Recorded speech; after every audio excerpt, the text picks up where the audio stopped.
Joseph Campbell talked about the necessity of a unifying myth for a society, for a culture, for a people group, a nation, whatever. That as soon as a culture doesn't have a unifying myth anymore, they're on the way out. And that is very much, um, that's taking place right now, I fully believe. And, Nietzsche said God is dead. Um, Same thing. That was not people still promote that as, or people understand that God is dead as if it's almost like a good thing. It's not. It is a bad thing. It's a painful thing. And the unifying myth of our culture now is basically nihilism, and which is, it's not even a myth. And then as a result of nihilism, hedonism. And most people aren't doing very good at hedonism because most people can't afford it and are ugly and fat and can't afford it. And that leaves people with the difficulty of trying to navigate life in this postmodern world. And I see so much terrible advice surrounding mental health, which is not even, I don't even like that term. And a lot of it seems to be embedded in this idea that we're supposed to feel good, which you most certainly are not supposed to be feeling good all the time. Um, I'm not going to get into an argument about whether America was or is or ever was a Christian nation. It definitely was to a large degree in the past, and a lot of Americanism was still nestled within that or intertwined with the Christian framework. So that accomplished a lot of that overarching myth, that overarching narrative that Joseph Campbell was talking about, and people worked within that, and that was in the psychosphere, if you will, to give people guidance and meaning. And that's not the case anymore. Christianity has been ridiculed and mocked, um, and just bullied out of the cool kids club for a long time. There is a resurgence happening now, and a lot of that was deserved. Like Christians were really being nerds, but so much of it, the way that it's talked about, like how we're supposed to feel mental health, trauma, healing trauma. Uh, you can't go from a boy to a man without experiencing trauma. It's impossible. You can't make it a career as a professional boxer without getting punched in the face.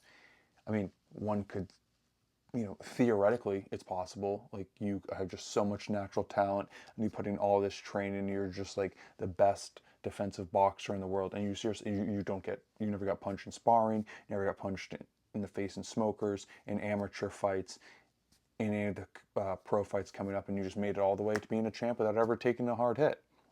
I mean, in Floyd Mayweather's professional career, he's taken very few hard hits. Given a lot of his fights are boring, but he's Floyd. He's got money. Um, like if you want to do anything useful, like you're gonna take some lumps, you're gonna take some trauma, which is why rituals into manhood purposely induce trauma to, uh, like a vaccine. They introduce fear, the unknown, overcoming obstacles. Um, they force the boy to do that because to become a man, be useful to the tribe, he's going to have to be able to deal with these things. Um, and then, so trauma is good, and the but none of that is worthwhile if you believe that life is pointless. Again, that is the mainstream explanation for what's just going on, because life is going to get difficult for most people to the point where they really question what's the point of everything. And if it's just, oh, we all just came from nothing and there's no moral difference between eating a sandwich and beating the brakes off my grandmother, like that's just not a very encouraging explanation. Who cares if who cares what Sam Harris says? But the idea, at the very least, because this is kind of what's another idea that underlies a lot of religious explanations, is that life is a gauntlet. Life is, it's like a stress test. I mean, there's no point in life where you just can be like, oh, I achieved it. I'm not going to experience any negative emotions now for the rest of my life because I've made $10 million, I have a Lamborghini, and I have a mansion, and I'll just sit in my mansion and drive the Lamborghini when I want, and the hot babes, and I'll never experience negative emotion again for the rest of my life. I'm happy. I've won. It's not how it works. I mean, obviously, those things would be better than just being a broken sick, obviously, but we're all going to die and all those things come to an end. And the purpose of life is not to get $10 million. I think you have to get through life. And like you have to, whatever we're doing, there is no, you're not complete. Nothing is complete until it's done. And we're not, nothing can be perfected until it's done. And we're not done until we're dead.